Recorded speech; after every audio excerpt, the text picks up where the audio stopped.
Good evening and welcome to tonight's virtual town hall held by the members of the Board of County Commissioners. I'm Dylan Blaylock with Clackamas County's Public and Government Affairs Department, and I'll be coordinating public comments for tonight's meeting.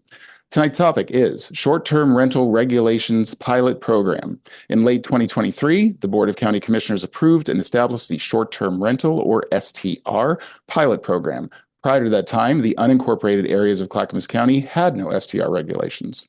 The board has extended the program until June 30th of this year to solicit thorough public input on experiences with the program from STR operators, neighbors, and the general community. You can learn more about the STR program on the county's website, which we will drop in the chat right now. I want to emphasize this is not the last time that you have to talk to the board about the STR program. There will be many opportunities to talk about it often at business meetings and policy sessions, that sort of thing. Joining us tonight from the Board of County Commissioners, Commissioners Diana Helm and Paul Savas. My thanks to both of you for being here. Also joining us are Clackamas County Counsel Billy Williams and Assistant County Counsel Jeffrey Munns. My thanks to each of you as well. Here is how tonight is going to work. In a moment, we will hear brief welcoming remarks from Commissioner Helm. Then we will hear from Commissioner Paul Savas, one of the drivers of the pilot program back in 2023, for a 5 to 10 minute recap of how we got to where we are today. After that, we will switch to the public feedback section of the town hall. At that time, we will take live comments over Zoom. I will explain how to do that in just a bit. I will also be reading emails that have previously come into us or that come into us now. You can email your comment in at any time during the session to clackonews@clackamas.us. But if you do, please do try to keep the email brief, as priority is given to those providing live comments over Zoom. Let's put that email address in the chat now as well. But please know we have received a lot of emails so far, and I doubt we'll get to all of them. All emails will be relayed to the board after this session, and they will read them. But to be heard tonight, you might be better off asking your question live. Tonight's event will go until 7:30 or until we run out of comments and questions. Commissioners will have the chance to provide closing thoughts starting at about 7:20 or so. The session will be archived to YouTube tomorrow. Please also know that this is the first of 2 town halls on this issue. An in-person town hall is slated for April 1st at the Mount Hood, Oregon Resort in Welches. Information on that is available on our website, and we'll drop that info into the chat as well now. And with that, we are going to hear welcoming comments from Commissioner Helm. Commissioner. Thank you, Dylan, and good evening, everyone. Thank you, and welcome to all the members of the public joining us for tonight's town hall with Commissioner Savas and myself. The topic of regulations for short-term rentals, or I will refer to them as STRs, is very important to this board. Tonight, I'd like to emphasize that we are here overwhelmingly to listen to you more than anything. We want to hear about your experiences, and here's some questions to consider answering through your comments tonight. Number 1, what are your thoughts about the current STR pilot program's regulations? What has worked and what hasn't? What has changed about the STRs since the pilot program went into effect in late 2023? And do you think that the Board of County Commissioners should make the regulations permanent? If yes, should there be tweaks to it? And if no, why not? Dylan, we'll share these questions again prior to the comment period. We look forward to hearing from you during tonight's town hall. If we don't respond to you directly tonight with your question or comment, please don't take it that we don't care. We do care, but we're probably going to have to try to get through a lot of folks tonight. And we want to hear from as many people as possible. To that end, we'll determine in a moment how long everyone can speak based on the number of people who raise their hands. Please do try to keep your comments concise, as we will cut you off after your allotted time is up. Again, we want to hear from a lot of people tonight. And with that, I'd like to pass it off to Commissioner Savas, who was instrumental in helping to craft the STR regulations back in 2023. He will give us an idea of how we got to where we are today. Commissioner Savas? Great. Thank you, Commissioner Helm. First of all, thank you all for joining us tonight. On behalf of the Board of County Commissioners, 3 of our colleagues tonight are unable to attend, so it is just little old me and Commissioner Helm here tonight, and along with our staff. So again, thank you for attending. I thought I'd give you a little bit of background as to how this all came to be. And it started out many, many years ago, actually. I believe it was in the 2018 or 19, if I'm not mistaken, that there were discussions about how we could or should implement STRs, short-term rentals, for the sake of essentially for the sake of trying to get more revenue for tourism dollars. That was the primary reason at the beginning of this. Um, Afterwards, when we start talking about that, people start citing issues they had with the existing short-term rentals in Clackamas County. And we heard a lot. And the first proposal had a registration fee proposal of $650 a year, as I recall. And of course, a lot of people complained about that, and that was pretty steep because some people who don't have enough rentals cannot really make that work out or pencil out because of the fact that they just don't rent enough. So we had to work on something, and we had budget crunches. And the long and the short of it is that we were challenged by, the board, ourselves, and staff, administration saying, if you want a short-term rental program, you're going to have to do it. That's has no impact on the budget. Basically, it has to self-support itself. So it can't use any general funds, and it must self-sustain itself. So at the time, Commissioner Scholl and myself took on this task along with our helpful staff, and we start drafting and coming up with ways we could do just that.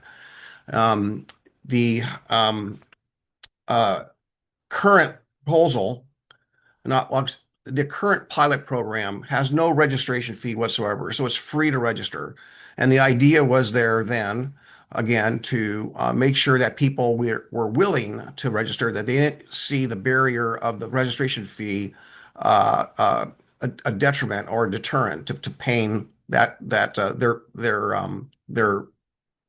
yeah, it would be a deterrent.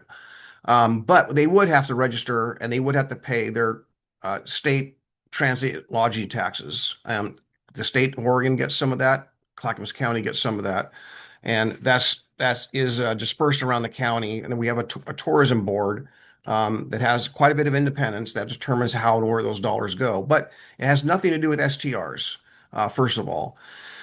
So in September of 23, we adopted the county code, chapter 8.10, and the ordinance was 04-2023 to enhance neighborhood livability because we have a lot of complaints. The complaints were really oriented around code enforcement, loud noise, garbage being out there, the operators not really taking care of the properties. It was distraction, music on into the night, blocking the roads with extra cars. And they really turned out to be not a rental for, a family, but more of a party house how I interpret it. A lot of us interpret it.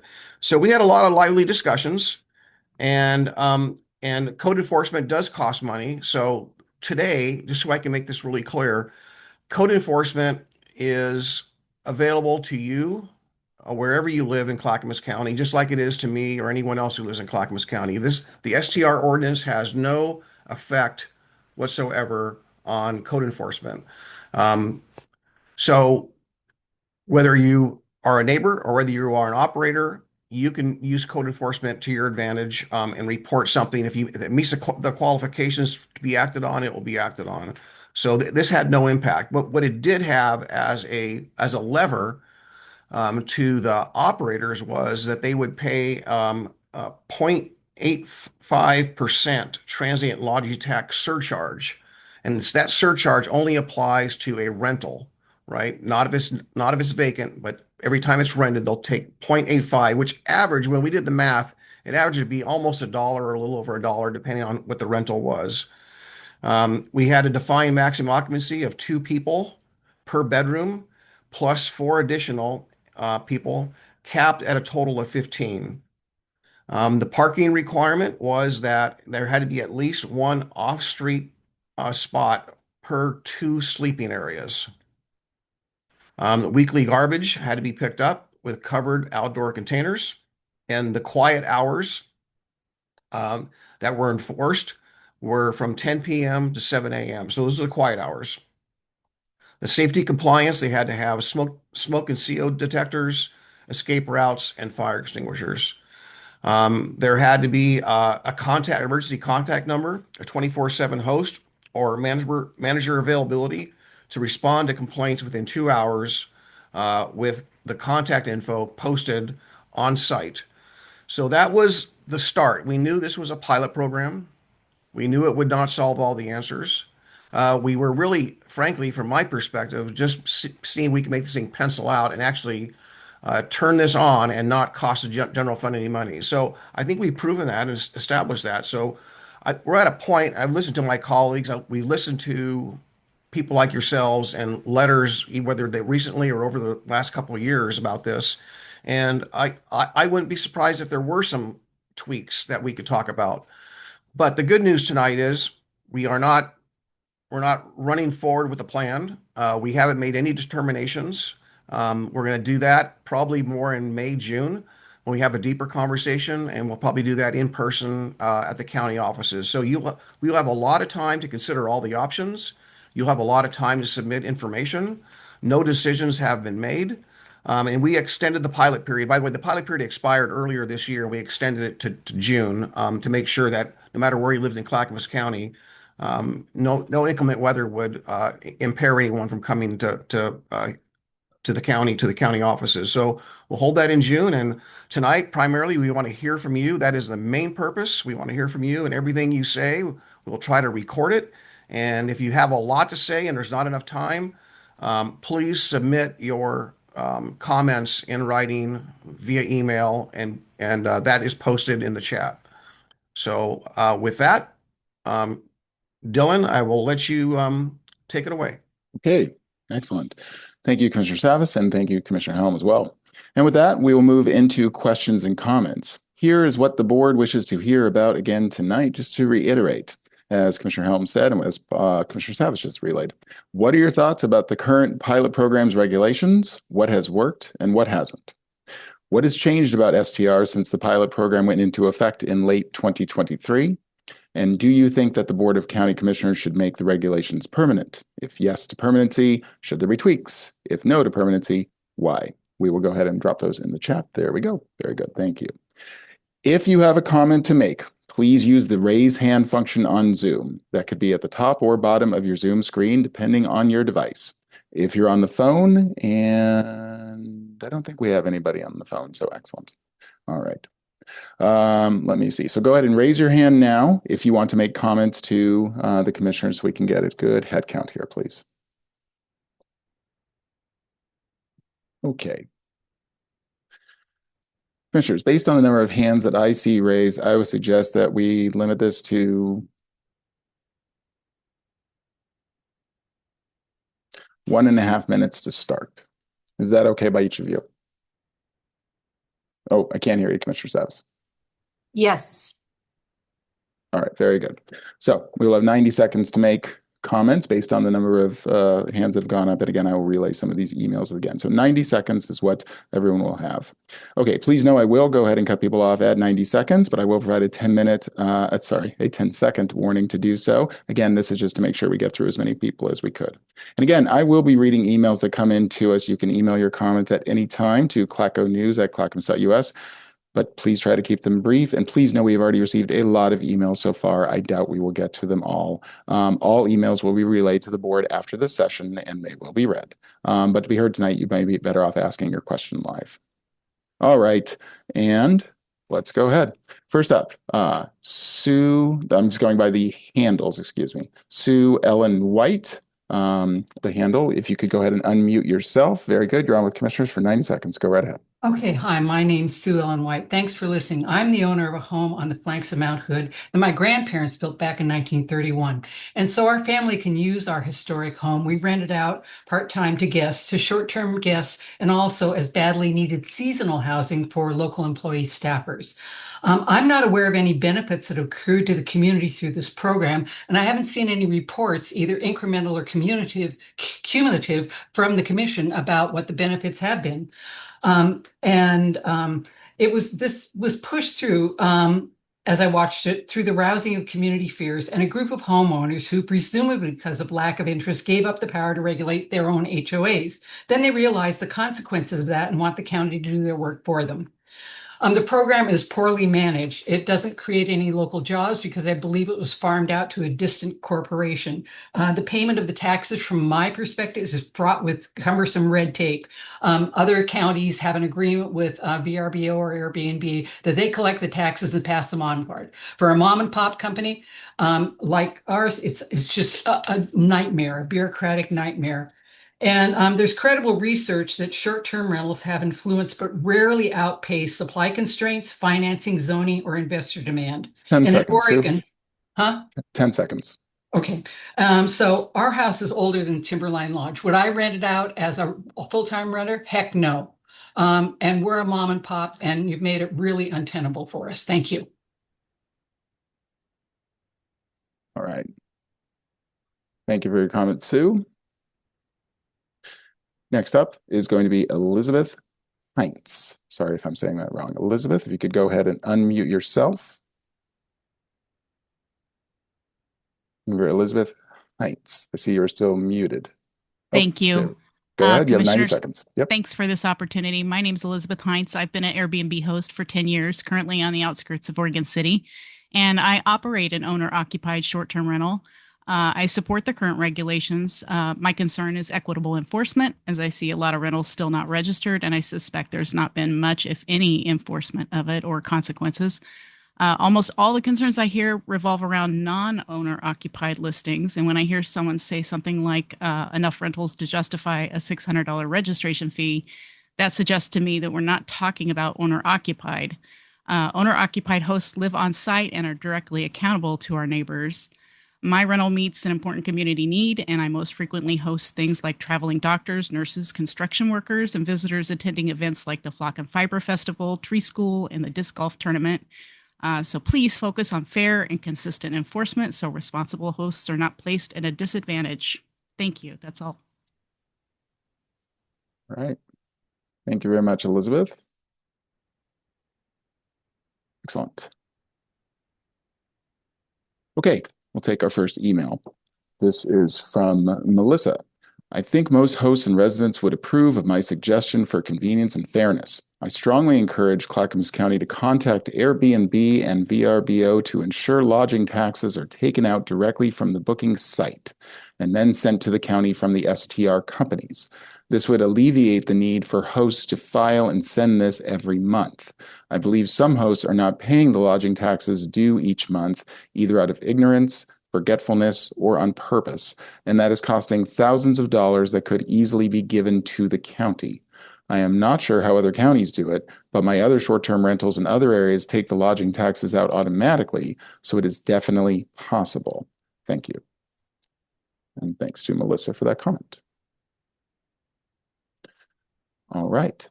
Next up, we have Brett Fisher. Mr. Fisher, if you could go ahead and unmute yourself. Very good. And you have 90 seconds with the commissioners. Thank you. Appreciate the ability to comment. Commissioner Helm, thanks for attending the Government Camp CPO meeting a couple months ago. I have 15 plus years on that CPO board. I'm vice chair there. Also been in the Government Camp Sanitary District for over 15 years. And I've commented a lot on this subject as it relates specifically to Government Camp and to HOAs that I manage personally, which is Collins Lake Resort and the Grand Lodges. Historically, we've had this discussion, and I was under the impression, based on those discussions, that the commissioners agreed with me that these resort accommodations should be excluded. And I know there is language about resort accommodations, but it specifically references commercial zoning. Collins Lake Resort, for example, is in MRR.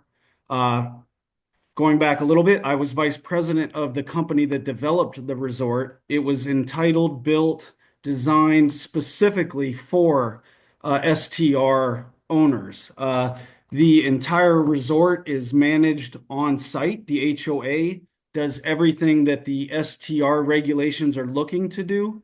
So my suggestion or ask would be specifically relating to resort accommodations to maybe better define what the commercial zoning is, or have a process that communities such as these can be exempt from this, because 10 the seconds, Brett. HOAs already do what the STR program is trying to do.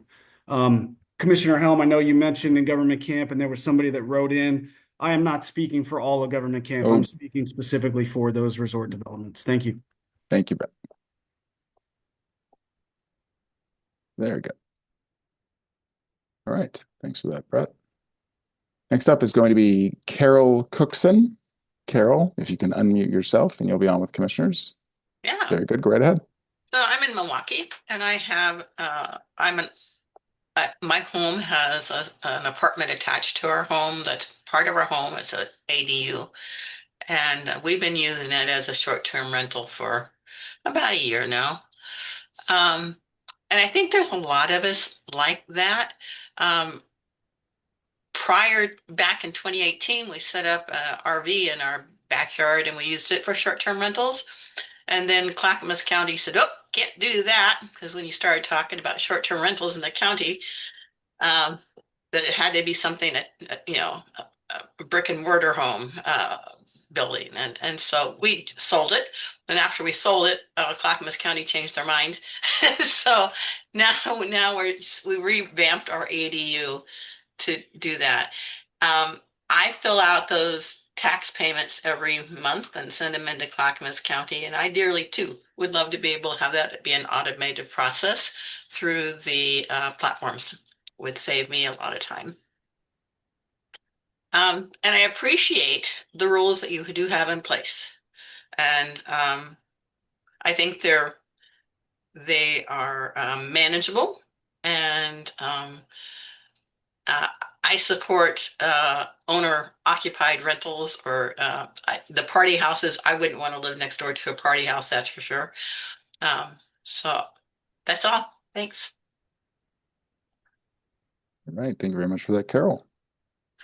Okay, a couple more emails before we get to the next hands. From Heidi. A few things concern me about these regulations. The renters are given contact information for those responsible for the property. Neighbors are encouraged to contact the people responsible for the property to resolve conflicts. However, contact information isn't available to the neighbors. The second big problem is that the police don't come up here, and the renters of these STRs learn this fast. There needs to be enforcement, not just rules that no one will go by. Thank you for the opportunity to voice my concerns. One more email from Mark. We just had an STR started on our road a couple of months ago. We live on a single lane gated private road. Our road is a dead end, and 3 other people live on this road. We no longer have the privacy with a private gate code because it is handed out to every renter now. There is also difficulty with turnaround of emergency vehicles, etc. We don't think that STRs should be allowed on single lane dead end roads. Okay, that's from Mark. All right, next up, who raised their hand is the handle of, is simply MW. MW. Yeah, you can go ahead and state your first name and just your general area, and you're on with commissioners. Hi, my name is Mary. I live up in the Hoodland Villages, and I am a full-time resident. I believe that we should have the program, but with some tweaks. I support owner-occupied short-term rental only. We've had the feds up here doing busts on homes that have been used for felons, and they were short-term rentals. And just, it's been really unsafe and uncomfortable, to say the least. In addition to garbage being left out to be collected, on Monday, and then the trash gets collected on Thursday, and the neighbors, we've all taken it upon ourselves to pick it up. And it's been really frustrating and scary.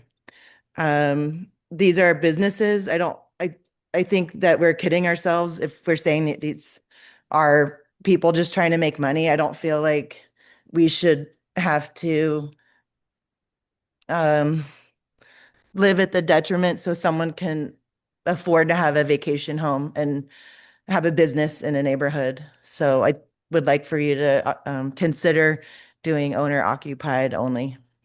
Thank you for your time. I appreciate it. All right. Thank you very much for that. Again, if you have comments to make and you're in the audience, please go ahead and raise your hand. We definitely want to get to you if there's time. Okay, next up, I believe this is it's a different handle for sure. Mary Fitzgerald. Mary Fitzgerald. Yes. Go ahead. You're on. Yep. Go right ahead. Thank you. Yeah, I live up the bottom of Lolo Pass in Rhododendron. My street has 20 homes on it, and half of them are short-term rentals. It is a working class neighborhood. It's not like over by the golf course. So issues that I have, one is enforcement. You know, I'm more than happy to knock on the door of a renter and say, hey, can you turn the music down? But you know, people don't have their contact information posted. I've seen it on one house the next street over. So I'm not clear on what enforcement is done. If it's only just, if we report it to code enforcement and the neighbors have to basically do the enforcement then by calling code enforcement. So other concern, like the other speaker mentioned, is trash. They put their trash out. The cans sit out all week long. And bears get into it and dogs get into it. It's not being managed. And then during wildfire season, you know, I live right up against Forest Service land. I was on the board at Hoodland Fire for many years and keenly concerned about wildfire. The STR behind my house was having fires over Labor Day weekend. And clearly they're not getting notified that there are fire restrictions. And my overall comment is we're losing our neighborhood. We're losing the number of kids in our school. Now only half the houses on my street are residents there. So I'd really encourage us in the next phase of this to look at only owner occupied or somehow limit the sprawl of this. 10 seconds, Mary. I've lost my neighborhood. I live in a hotel neighborhood. Thank you. All right. Thank you for your comment, Mary. Okay, another email from Nikki. I am an STR owner in Rhododendron and Director of Operations for Resort Properties in Government Camp and Central Oregon. I work directly with lodging operators, HOA governance, and regulatory compliance. From that perspective, it is clear that the STR pilot program is not functioning as meaningful regulation. The county is collecting fees from operators, but there is no reliable auditing, no consistent enforcement, and no clear accountability when violations occur. A regulatory program without enforcement is not regulation. The pilot program also fails to distinguish between fundamentally different land use contexts. Purpose-built HOA-governed resort communities were designed, entitled, and governed specifically for transient lodging. These communities already manage parking, occupancy, and guest behavior through existing governance and infrastructure. Applying the same STR framework to these developments as to individual STRs in residential neighborhoods is both redundant and ineffective. If the county intends to make this program permanent, it must first demonstrate that it can actually enforce the rules it has created and accurately verify compliance. Regulation without enforcement and policy decisions based on incomplete or unverified data undermine both the credibility and the stated purpose of the program. Again, that is from Nikki. So thank you for the comment, Nikki. All right, back to the live Zoom comments. Patricia Erdenberger. If you can unmute yourself, very good. You are on with commissioners. Thank you, Dylan. And it's good to see everyone here tonight. Pat Erdenberger, CPO chair at Hoodland CPO. I'm very concerned with all of the Mount Hood corridor. We support a real moving band of people up and down the mountain at different times of the year in different places. And I don't know that we really have the road conditions or the the structures required to support that many tourists coming and going by the thousands. However, overall, I think the program was well meant, but it is not enforced. It's not well managed. Trying to get data about it is very difficult. We've tried. And zoning at some point may need to be changed so that certain areas would hold short-term rentals and some areas not. I have 5 short-term rentals on my block of 12 houses, and they're lovely people who rent them. So I don't know what my neighbors are doing that's so right, because it's pleasant. They bring their dogs, they bring their children. It's very nice. Other blocks around our area are very difficult to live in. I learned years ago that if you don't enforce law and regulation, you get a real scofflaw way of doing things. And that 10 seconds, seems Pat. to be what's happening. Thank you very much, Dylan and commissioners. Thank you, Pat. Okay, next up, we're going to hear from Jeffrey Janke, maybe? I'm sorry if I'm mispronouncing the last name. Jeffrey, go right ahead. That's fine. It's Jeffrey Yonke. Yonke. Good evening, commissioners and general counsel. I live in the Oak Grove area. I've been doing this short-term rental thing for quite some time, and it's great in the sense that it has allowed me to essentially be able to afford to continue to live in my home, basically given the rising cost of everything. In general, I think the intention of the program is good. It's just asking neighbors to be neighborly. I don't really think there's anything terribly onerous that's been outlined in the ORS, not the ORS, but the law that the program is the law that the program is meant to enforce. But I have some questions, and I don't want to be redundant in what other people have said. But what evidence is being shared with the public to show that the program is working, and is it actually effective? It's not clear to me who enforces the program, if there are any issues with an STR, and how often, is the enforcement mechanism actually called upon, without actually providing public information and without actually, showing that the efficacy of this program. I would have to say that it's just arbitrary and capricious, arbitrary in the sense that there's actually no reasoning or logic, being shared in the way that this program is actually being executed, and then also capricious because it doesn't seem to have any sort of sound motivation whatsoever, other than, again, to ask people to be neighborly, which is what code enforcement already does. Then just lastly, I'm not sure if government camp is still excluded from this program, but it seems to me to be completely inequitable to not continue to not include government camp. They are unincorporated, and they need to follow the same rules as the rest of us. Thank you very much. Appreciate it.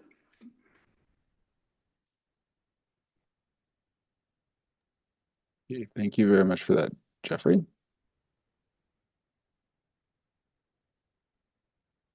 Okay.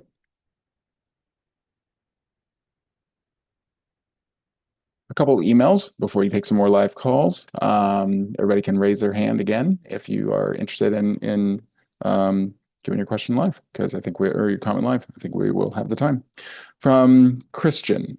I live on Huckleberry Drive in Welches, and we've had an increase of crime, including multiple SWAT team operations on our previously quiet and safe neighborhood street.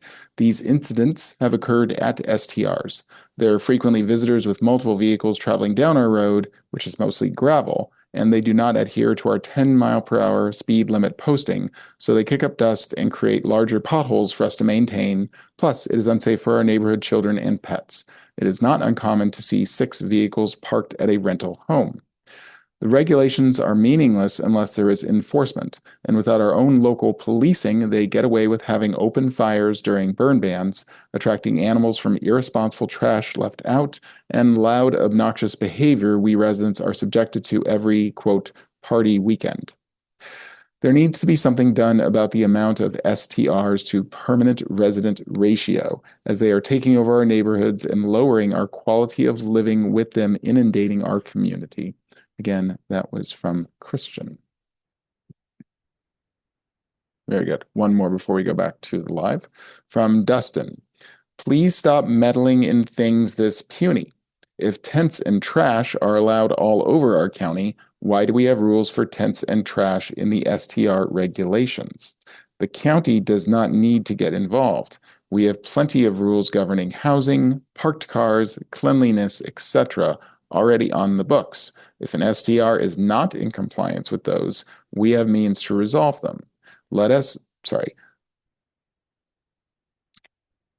get rid of the STR program altogether. Craigslist, Airbnb, VRBO all have plenty of ways to keep a handle on these things, and frankly, do it better than Clackamas County. Again, that is Dustin. Thank you for the email. All right. Next up is going to be Jerry Polzin. Jerry, if you can unmute yourself, go right ahead. You're on. Okay, can you hear me? Yes, go right ahead. Okay. Listen, we live in a city in Clackamas County, and we pay 7% taxes. Why are you taxing us over and above? And if it's for tourism, why aren't the other entities in our community paying, such as grocery stores, gas stations, bars, cafes? They pay absolutely nothing to help tourism. Why are you charging us for this tourism thing? Our occupancy is 2 people, and it just doesn't seem right that you're charging us while we have to pay our city, which is 7%, which is more. We don't mind paying taxes, but why double the tax rate?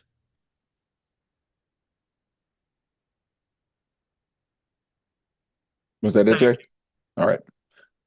Thank you very much for the comment, Jerry. All right. Next up is Jeffrey Travis. Jeffrey, you have you're on with County Commissioners. Go right ahead. All right. Thank you. Good evening. And my name is Jeffrey Travis. Thanks for the opportunity to comment. I'm a fairly new STR owner. I was a resident of Rhododendron for a while, and now rent out my cabin as an STR. I found the regulations to be fairly reasonable. Really, the 2 comments I have is one, would love to see some reporting and transparency on how the funds are being used from this, essentially a tax that's being collected, this 0.85%. I couldn't find anything online to see how those funds are being used. Particularly, it'd be great to get some meaningful reports of violations or enforcement. The second one is, I think, something other people have mentioned earlier. The process to pay this seems very cumbersome for the year 2026 to have to go every month onto a fairly manual form and either mail a paper check or use a credit card. I'd love to see this integrated with Airbnb and VRBO, like many localities that can automatically collect that tax and remit it. And that's it. All right. Thank you very much for that, Jeffrey. Very good. Okay, a couple more emails that we've received. From Teresa. Rentals have been minimal due to poor snow conditions. This is a bad time to tax struggling homeowners trying to make ends meet. Email simply that. So thank you for that, Teresa. Another email from Camilla. I am a part-time resident and owner of an STR property in Welches. I have an STR home. The lodging tax and increased regulations have made the property overly cumbersome and expensive for me and my guests. We should encourage investment in tourism in the area year-round, not discourage it. Last year and this year has been particularly depressed in Welches because of poor conditions on Mount Hood and several storms that have caused considerable property damage. My home was damaged because of an upland water flood that was not covered by insurance, further adding to the burden. Let's focus efforts on helping homeowners and business owners with property tax cuts and marketing for increased tourism instead of regulatory burden. Let's invest in our community. Mount Hood is a state gem, and we should share and celebrate her. I do not see or feel any benefit of the STR regulations or additional tax burden. Thank you very much, Camilla. All right, back to the live. Nick Renard or Reinard, go ahead and unmute yourself, and you are on with commissioners. Thank you very much. This is Nick Reinard. I'm the Government Camp CPO chair. Brett Fisher is my vice chair, and he's already spoken. Thank you, Commissioner Helm, again for attending our meeting, and Commissioner Savas, good to see you again. We saw each other last week in Sandy. I only have 2 comments. I second Brett that HOA regulated STRs probably don't need this STR program because they have enforcement on site. And I would like to consider extending that to owner occupied, where the owner is on site simply renting out a room. And there are several in government camp like that. Those owners are very responsible and keep their guests in check. For the non-owner occupied, I have not seen the contact information posted, and I have not seen any enforcement personally, but of course that's not a complete audit. If there are any reports of enforcement in government camp area, like some others have mentioned, that would be interesting to see in a report. But basically, the program probably applies to the non-owner occupied or the non-resort based or HOA based programs where enforcement is on site and all the actions of this are already provided on site. So that's my comment, and thank you very much, Dylan, for allowing me. Very good. Thank you, Nick.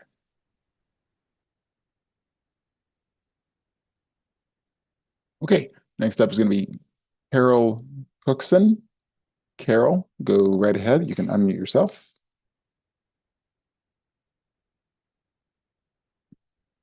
I don't see you as unmuted. Looking for Carol Cookson. Here I am. There we go. Go right ahead. Took me a while to find it. So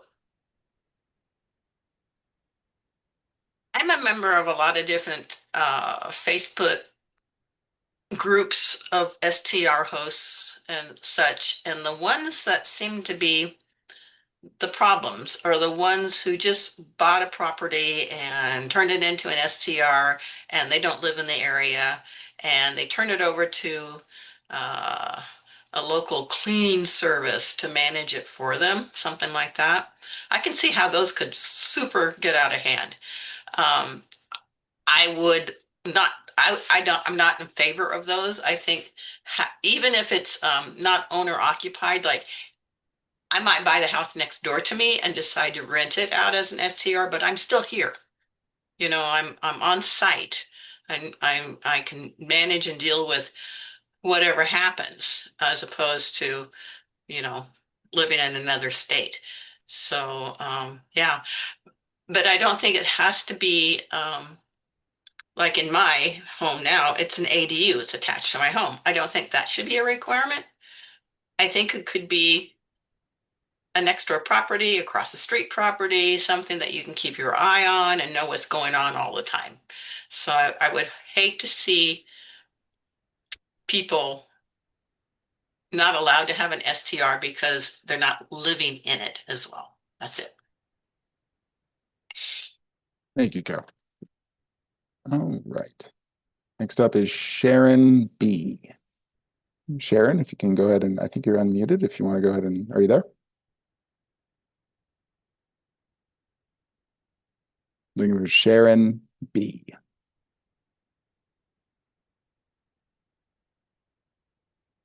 Okay, we'll try to come back to her in a quick sec, see if she can unmute herself. We'll go to some emails. Leslie writes in, I live in the rhododendron Welch's area. When I have called with questions, complaints in the past, I was told that the regulations did not extend as far east as this area. Is that not the case? I'm not sure who she called.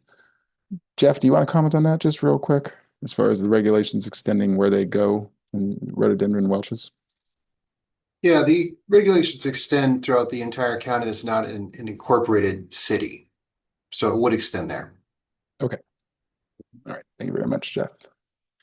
Very good. Another email real quickly from Stephanie. Hello, I have been a resident and homeowner in Clackamas County for about 10 years. I have owned a home in Welches for about 5 of those years. I am not an STR owner.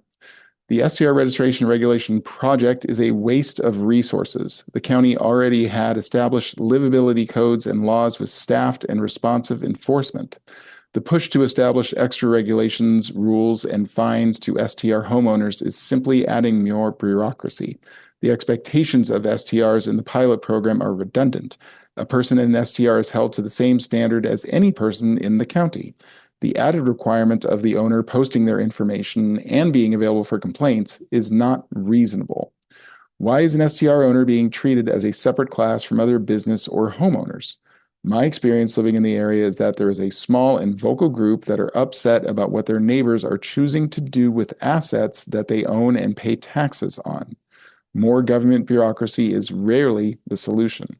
Let's rely on the already established county code and law of stop targeting STR owners.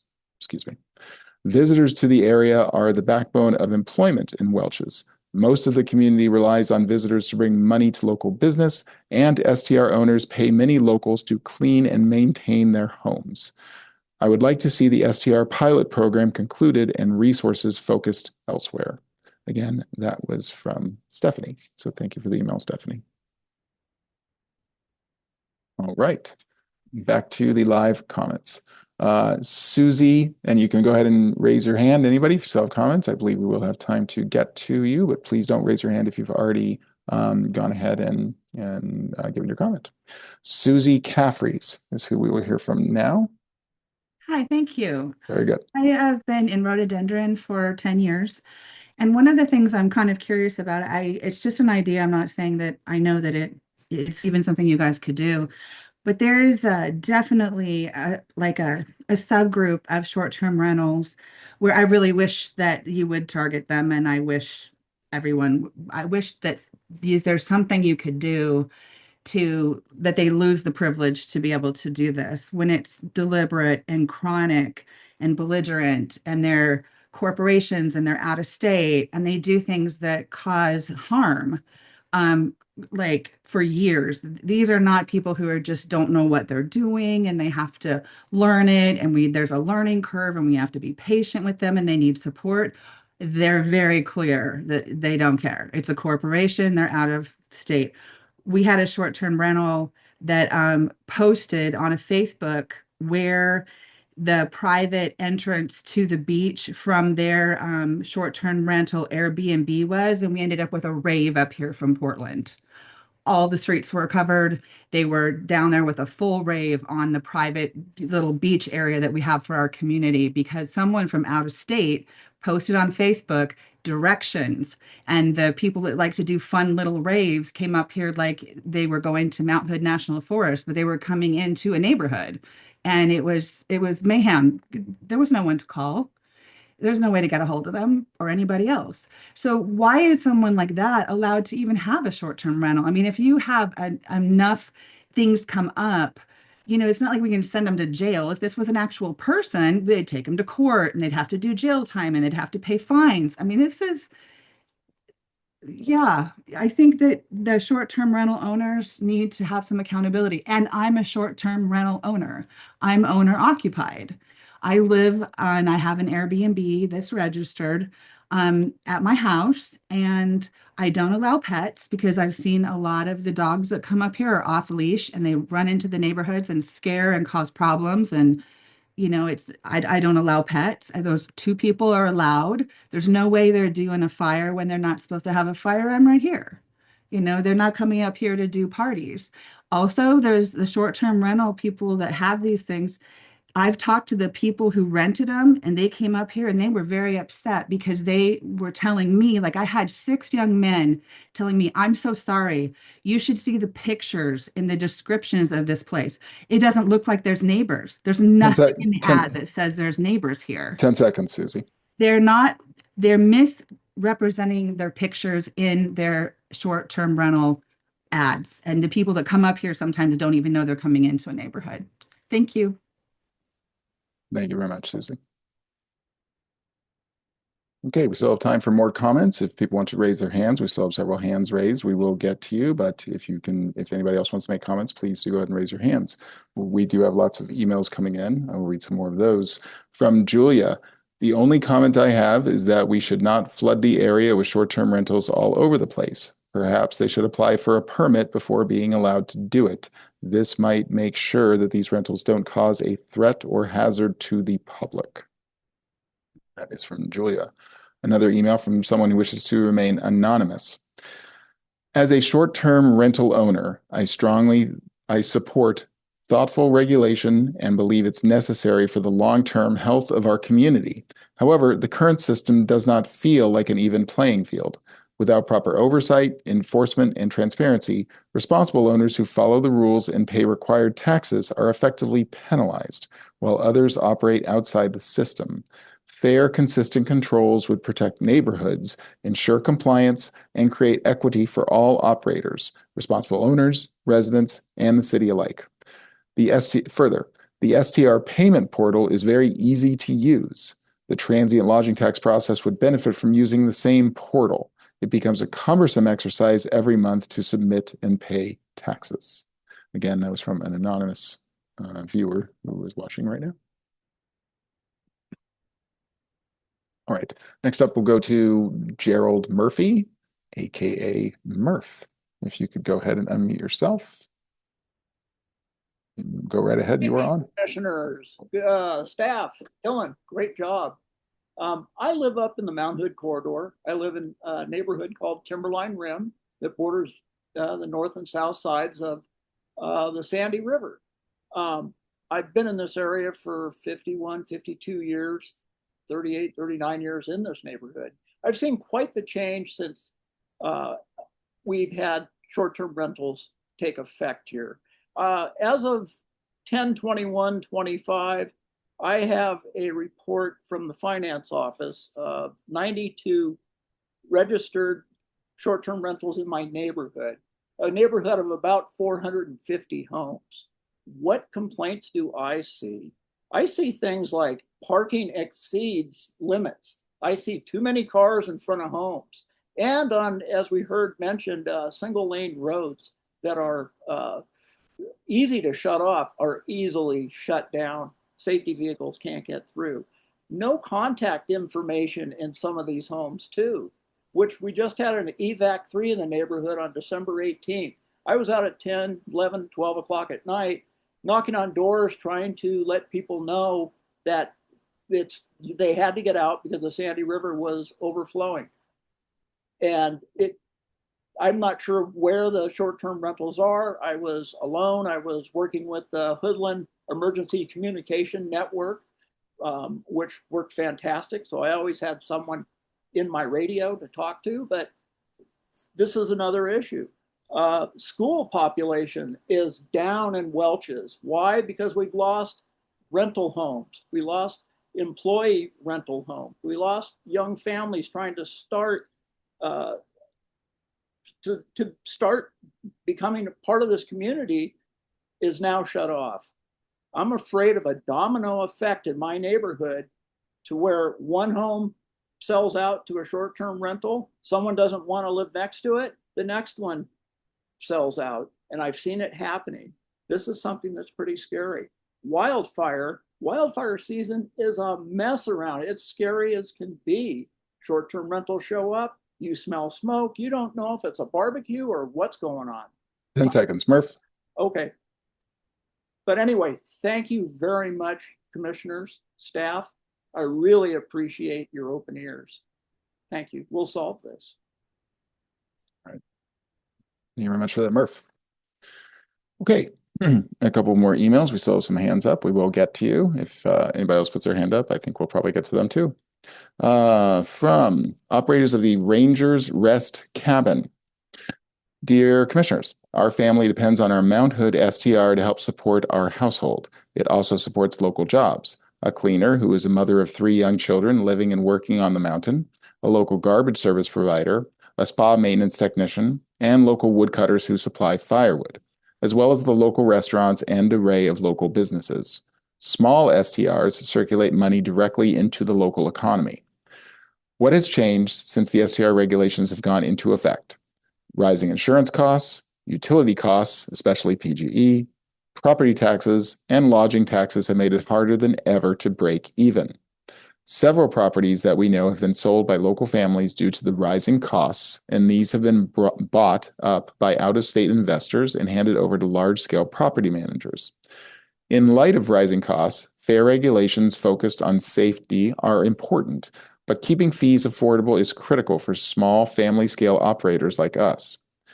Where the regulations could be strengthened is in reducing or eliminating the number of large properties managed by big-scale property managers and owned by out-of-state investors. These properties are the problem locations, party houses, that give all STRs a negative reputation. For local family-run operations like ours, this impacts our livelihood. We support making the current regulations permanent because they are, for the most part, fair and reasonable. If additional regulations or fees are being considered, please focus them on the large-scale, high-volume management companies and out-of-state investors, not small families trying to responsibly maintain historic Mount Hood cabins and make ends meet. Thank you for your consideration. Again, that is from the Rangers Rest Cabin. Right. Back to another live call. Dennis Tilka, maybe? I apologize, Dennis, but you can go ahead and unmute yourself. I don't. Very good. How wrong was I with the last name? Oh, we can't hear you. Dennis, if you're there, we cannot hear you. Can you hear me now? Yes. Yep. All Go right. ahead. Thank you for taking my comments. The first issue I have is zoning. There's STRs in resource areas that are not allowed in the forestry or timber zones and farm zones. And there's nothing in the regulations that I can see where they even ask what zoning district you're in. The second issue I have is bedrooms, or what you call sleeping areas. You need to define what that is. A sleeping area can't be a hall closet with bunk bed in it. That doesn't make sense. And then if they're on a septic tank, you need to make sure that the septic tank is, they have the same amount of bedrooms as what the septic tank permit is, or what the septic tank can handle. And they have to prove that the septic tank can handle that many people, because too many times a septic tank is designed for use over like continuous 24/7 times, where when they come in with these large groups of people, they're there for 2 days, and there could be 50 people, or 15. You have a requirement that they can't have more than 15 people sleep overnight, but there's no requirement how many people can be there during the day. The next thing is, what's the difference between several hundred houses that are rented out as STRs by individuals versus a giant corporation, say like a Marriott, coming in and buying up a bunch of residential houses and rent them out as STRs instead of building a hotel? It seems like that would be a better deal for a motel system. A giant corporation. They're going to see this and exploit it. The population of the area has decreased. The school population has decreased. There's less students in Welch's school today than there were 30 years ago when my kids were there. And that's bad, because the Census Bureau looks at our population based, and they give grants out based on our population. Even like senior citizens, that's going to affect senior citizen grants. And last of all, there's lack of affordable housing. And even if a a house is built as affordable housing, there's no rule or requirement that says that affordable housing couldn't be converted to an STR. Thank you very much for my comments. I mean, for listening to my comments.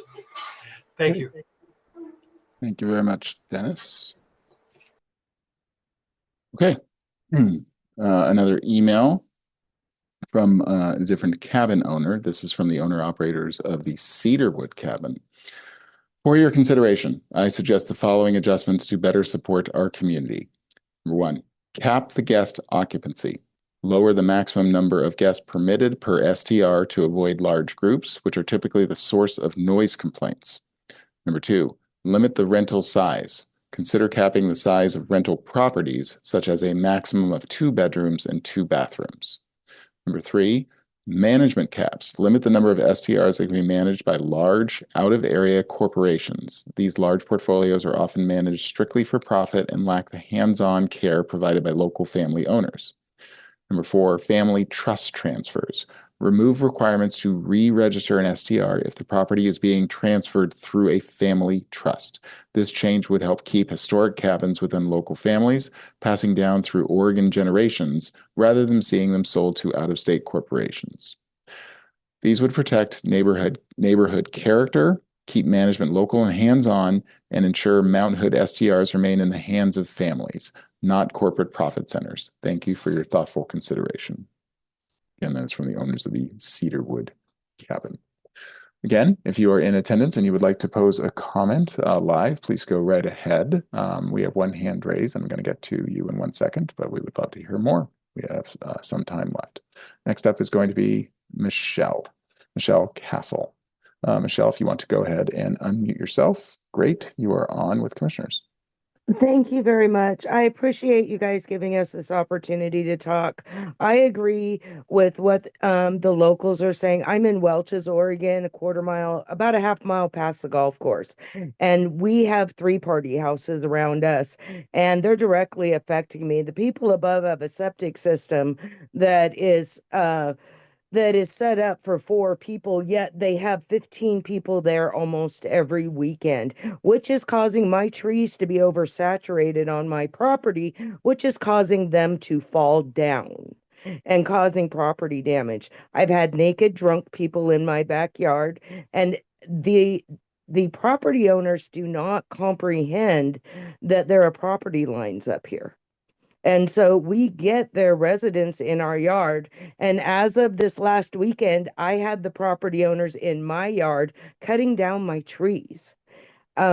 We have 1 cop per day up here, a state police officer. And as an advocate for seniors and people with disabilities, I can't even get them to show up for a well person check, let alone come up here for a noise ordinance. The owner occupied would be in the best interest of Welches. I've been here 23 years, and my children went to school up here, and the schools have dropped in attendance over the last 10 years. The 6th grade class last year had 18 children in it, and it's making it miserable for us to live up here. You guys have got to make this stricter, lower the occupancy, that they can have. Make sure their septics can accommodate all of these people they're coming. Like the other gentleman said, it only says that they can have 15 people overnight, but there'll be 11 cars in that driveway up there during the day. And then they're up 6:30, 7 o'clock in the morning partying again. We need more restrictions, and I'm sorry that the business owners don't agree, but we need to be able to live here. And it's getting out of control. I've had gunshot because somebody's afraid of a bear. I'm like, if the bullet goes up, it comes down. It's out of control up here, and we need your help desperately. Thank you. Thank you very much for that, Michelle. Okay, so a lot of emails. I will read some. I see that we do have another hand up. That's Donna. We will go to her pretty quickly. Donna, just hang on. Let me get through a few of these. From Craig, I am an owner of long-term rentals and short-term rentals, as well as mid-term, all in Oregon. This is my employment, and it's taken years to create. I've experienced the same problems from short-term bad tenants as I have in long-term tenant situations, and the long-term situations take a lot longer time to shake out. Why don't we have the same rules for long-term rentals?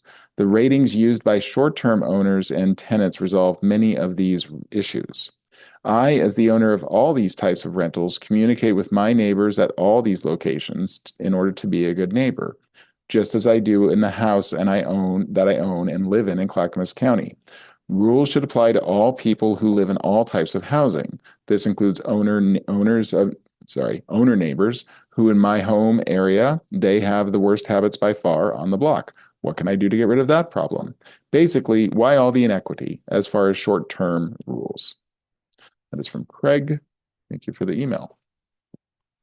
Next up, Peter West. I support the owner-occupied rentals. All other rentals should be banned. We don't know our neighbors anymore. Garbage being let out too early and raccoons making a mess of it. Renters having no respect for property lines and driving onto it. Music during quiet times is not good for mental health when working the next day due to a party going on in the renter's house. A couple of months ago, I was walking back home and a renter was urinating on my property. Also mentioned earlier, it's a safety issue as well, with feds being here a couple times doing raids on STRs. Also, renters not knowing the area and about fire danger is an accident waiting to happen. I think to have a good community, we need residents that live here. We can't have a good community with strangers that come and go. Thank you. Again, that was from Peter. Thank you for the email, Peter. All right. We'll go back to the live calls. If anybody else is in attendance and wants to make a live call, please go ahead and raise your hand. For now, it is Donna Rogers. If you can go ahead and unmute yourself. There you go. You are on. Thank you for the time to speak to the council. Yes, I live in Timberline Rim, and Mr. Murphy had mentioned that there are 92 amongst 400 homes. This is 320 acres. Our street is Sandy River Lane, and there are 24 registered Airbnbs or STRs. Many, I would say at least 4 are 12 or more occupants. Each one has almost all of the properties are advertising fire pits. So I truly support the regulations, and I would like to see density in the next set of regulations to have 4 homes within, I'd say 500 feet of me are, and 3 of them are party homes. It is quite disruptive. It's a revolving door of speeders, trash, music, lights. That's the other thing, is everybody puts these party lights on, and I'm pretty sure you know what I'm talking about. You certainly can see most of the vacation rentals that have strung up those LED or whatever lights, and they're on full time, whether they're occupied or not. And I did walk the neighborhood today, and about 1/4 of the registered owners have any contact information. And just like Murph said, we have had 2 emergencies. We had a flood on the river. There was no way to contact folks. Last year we had a freeze. We had no power for 8 days, and many of the homes had vacation rentals. They couldn't even locate the true owner to ask what to do, and we had broken pipes. So I truly believe that noise, trash, and parking will not be an issue if they burn down our homes. So you do have some fire, they have to have they're supposed to be able to leave the second floor, which almost none of these vacation rentals have an exit off the second floor. And what is the other? Oh, and there is a permit that should be gotten for a fire pit. So I've inspected 10 of them, and out of all of them, they don't meet the ODF requirement for a fire pit, 10 feet from a property or a fence. And Thank you, Donna. Thank you so much for your time. We'll see you in the next few open houses. All right. Thank you, Donna. If anyone else has a comment to make live, please go ahead and raise your hand now. I do see that we have a person on the phone. If that person would like to give a comment, please go ahead and hit *9. That lets me know that you would like to. But anybody else in attendance, please go ahead and raise your hand. We do have several more emails to get through, and I see one person raise their hand, but it's gone now. But feel free to raise your hand again. Okay. Very good. David and Richard, I see you. I'll get to you in 1 second. From an email from Linda. Please limit STRs to owners that live locally because they care about the community. Mount Hood neighborhoods are being ruined by investors that are turning our neighborhoods into businesses that don't care about homeowners. Average families looking for homes in the area can't afford to pay as much for a home as investors can. Also, residents are moving out because they're tired of dealing with all the issues of having strangers living next door. There should have been regulations in place years ago when weekend rentals started. Very good. And one more email before I go to David on the live. From the Steiner Cabin owners. Dear Commissioners, I am the owner of a Steiner Cabin and a volunteer with the Mount Hood Museum, as well as one of the organizers of the annual Steiner Cabin Tour. Ours is one of only 6 Steiner cabins available to the public as a short-term rental. These cabins are an important part of Mount Hood's architectural and cultural heritage. Making them available as STRs allows the public to experience this history firsthand, while the rental revenue helps cover the significant costs of maintenance, restoration, and preservation. Please keep STR regulations fair and fees affordable for small historic properties. I also encourage consideration of tax relief or fee reductions of the transient lodging tax for historic cabins, particularly those built in the 1920s to 1940s. Preserving these historic treasures requires financial sustainability. Keeping these cabins available to share with visitors to Mount Hood is important to our local economy, history, and a meaningful part of Clackamas County's heritage. Thank you for supporting both preservation and public access through the STR regulations. Sincerely, Steiner Cabin from Brightwood. All right. Next up is going to be David. David Lithgow, maybe? Go right ahead. Hi, can you hear me? Yes, we can. Okay, I'd first like to thank the commissioners for the past work that they did. I have always felt that the rules were well thought and seemed to do their job, with 2 exceptions. Number one, I would think that no more than 10% of the STRs in my neighborhood have postings. There should be some way to force the postings outside the house. And secondly, we've got a wildfire season coming up that I think may break records. I think a lot of danger could be avoided if fire pits had to be propane, not wood fireplaces. Thanks again for considering. All right. Thank you, David. Very good. Okay, and I do see, I'm going to go to Richard in 1 second, but we did get another email from a different Dave, not the same Dave. Email from Dave. I wanted to give you some feedback as an STR owner in Clackamas County. We have had the STR for a few years now. Our cabin is a family cabin built in 1957. We rented part-time as an STR in order to maintain it and keep it in the family. It is a great deal of work for several people to run it. An STR is a micro business. We have been successful in some ways. The family can enjoy the cabin, the STR guests have enjoyed it, and the cabin is beautiful, much improved. Our customer satisfaction level is near perfect, 4.97 out of 5. Our guest reviews are outstanding. From a financial perspective, we have lost money every year, and last year was the worst. Our revenue was down significantly, and costs are increasing. We are looking at ways to increase our occupancy. In November, we rented it for 3 nights. In December, 11. A very small business. The STR fee is an administrative burden on all the STR owners. We have to reconcile the data from Airbnb, the county, and the fee form. We spend a fair amount of time monthly filing the 2 forms to pay a small amount, $0 to $30 every month. We pay by credit card and are even charged a service fee. Is it a whole new fee? It is a whole new fee that created its own bureaucratic mess. It is expensive for the county to operate and maintain, and a pain for us to accomplish what? I don't see a major compelling need for the regulations. A final point, when the regulations first were being discussed, I contacted the sheriff's department and asked if they had been contacted and consulted by the county regarding the proposed regulations. Their answer was no. They did say that crooks do look for the vacant rentals as a target. I felt the sign regulation was an invitation for the crooks to find a target. We have had one attempted break-in. I think you need to bring them into the discussion. That was from Dave.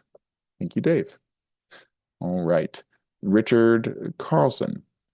Richard Carlson, you can go ahead and unmute yourself. If anybody else has any last minute comments, please raise your hand. But Richard Carlson, if you could go ahead and unmute yourself because you are on.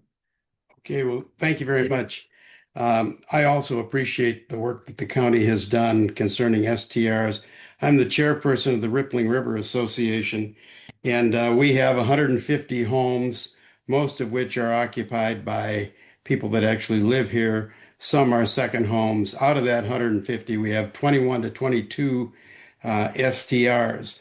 And I guess the only thing I would say is that I think it's important that these regulations remain in effect. Somebody made the comment that HOAs can impose their own restrictions. That's true, but only to a certain extent. Like in our HOA, we're limited on the amount of fines that we can impose.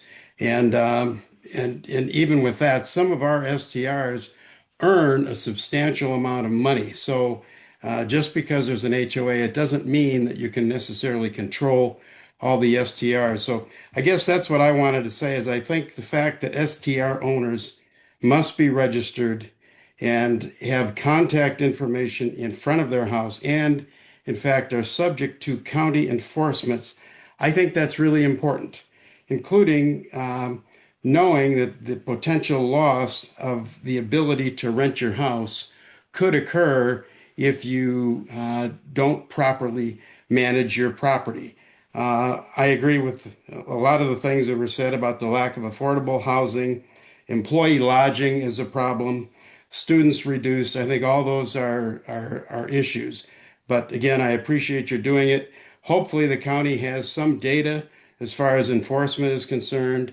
And if the county does have that data, that you would make it available to everyone prior to the meetings that you're going to have in June. So that's my pitch, I guess, is that hopefully you will continue to have this program and then make whatever tweaks you believe need to be made. Thank you. Thank you, Richard. Okay, we have one more hand that went up. Excellent. Susan Ronning, go ahead and unmute yourself and you're on. Hi, this is Susan Ronning. I've got an STR in this exact neighborhood, and I think that I'm paying the taxes and doing the things, and I think it's fine. I would like to offer up, though, instead of having the name with the information on the cabin, I just, as the other man just stated, that does seem like a little bit of risky. If there was a way to instead have a plaque or something that says that you are an owner and that you are paying the taxes and that there's some sort of, an ID or something that goes with it, then that would help, I think, because it gives a little bit of room and then it also proves that you're also paying the taxes.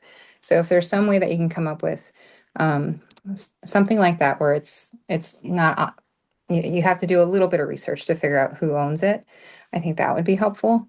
And then it also proves folks that are actually doing the things that they're supposed to do with paying the transit taxes. That's all. All right. Thank you very much, Susan. Excellent.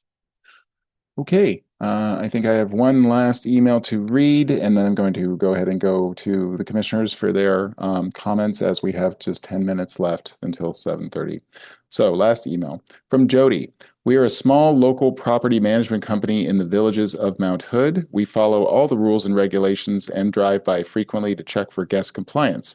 We keep our properties clean, sometimes cleaner than full-time residents, and warn guests about things like burn bans, etc., to the point of telling them they will be asked to leave if they burn. We employ local people to clean, maintain hot tubs, and do home repairs. We recommend local restaurants, coffee shops, grocery stores, bike shops, etc. We buy our supplies at the hardware store. The majority of our owners visit frequently and have us help them take care of their homes while they are away. STRs are not all bad. We believe management and policy enforcement is a bigger issue. All STRs should not be lumped into the same category. Thank you. Again, that is from Jody. All right. And I believe that is going to go ahead and do it.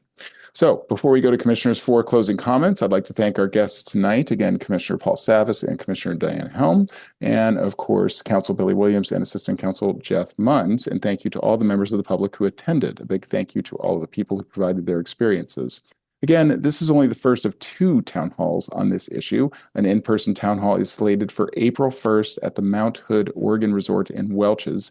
Information on that is available on our website, and we will drop that into the chat as well.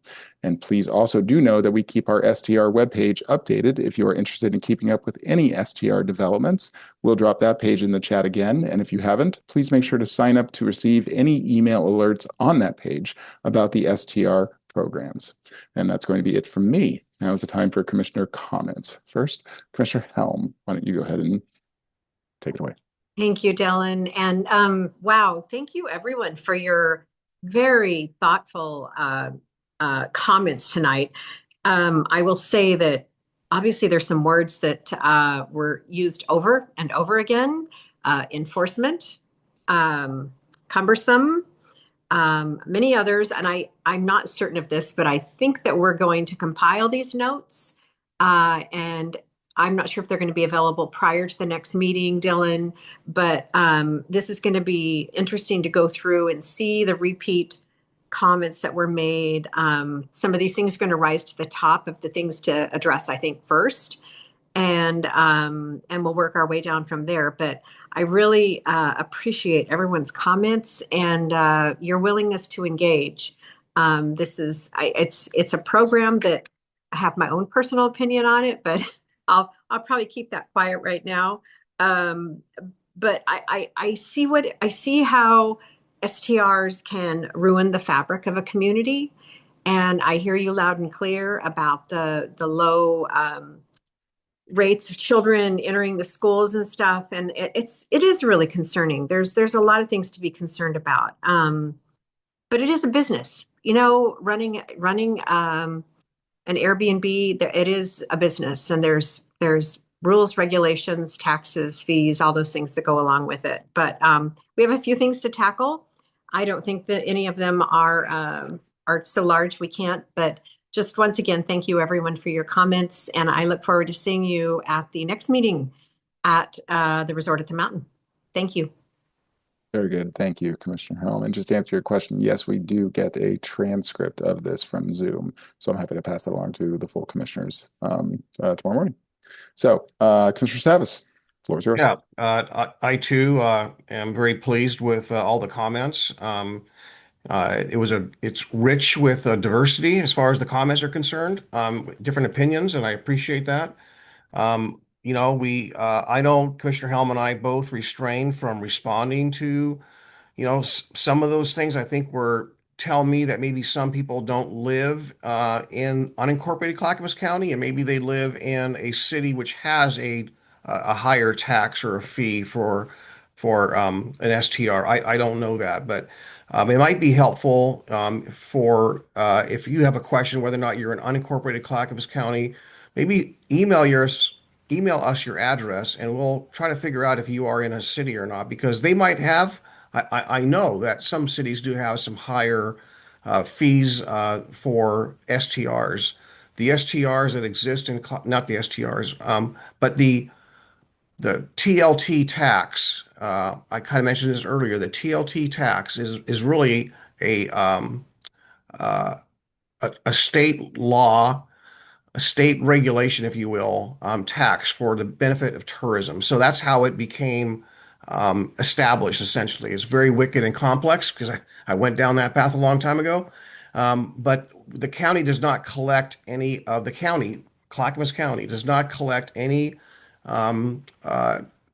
transient room taxes to the county general fund. The tourism board gets those funds, and they have to be spent on tourism related activities that enhance, let's say, businesses or people buying food at the restaurants or buying food at the local stores. The whole idea behind the state tourism tax is to enhance people to come and visit Oregon, and to spend money, and and hopefully everyone profits. But these STRs have caused problems. We know that. And I want to thank everyone for their comments, and I look forward to seeing you in person at the next April town hall. So with that, thanks again. And Dylan, is there anything else for the good of the order? No, sir. No, Okay. Commissioner, that is it. So wonderful. Well, Go ahead. great. Well, thank you all, and good night, and we'll see you next time. Bye-bye.